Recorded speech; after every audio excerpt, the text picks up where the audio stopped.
ఒక drink bottle తయారు చేయడానికి నిజంగా ఎంత ఖర్చు అవుతుందో తెలుసా?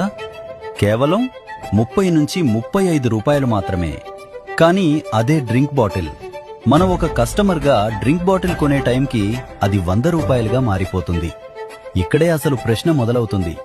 ఈ మధ్యలో ఉన్న అదనపు 65 రూపాయలు ఎక్కడికి వెళ్తున్నాయి? అడ్వర్టైజ్మెంట్స్, డిస్ట్రిబ్యూటర్స్, డీలర్స్, రీటైలర్స్ కి వెళ్తున్నాయి. ట్రెడిషనల్ మార్కెటింగ్లో సమస్య ఏంటో తెలుసా? నిజంగా కష్టపడేవాడికి కాదు, మధ్యలో ఉన్న వాళ్లకే ఎక్కువ ఆదాయం వస్తుంది. ఇప్పుడు డైరెక్ట్ సెల్లింగ్ ని చూడండి. ఇక్కడ కస్టమర్ నేరుగా కంపెనీతో కనెక్ట్ అవుతాడు.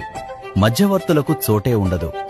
ముందు అడ్వర్టైజ్మెంట్స్ పేరుతో వెళ్లిన ఆ 65% డబ్బు ఇప్పుడు డైరెక్ట్ సెల్లింగ్ లో పనిచేసే మనలాంటి సాధారణ ప్రజలకు ఇన్కమ్ పంచబడుతుంది.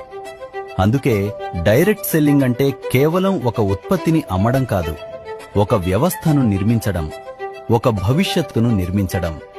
ఇదే నెట్వర్క్ మార్కెటింగ్ యొక్క అసలు శక్తి.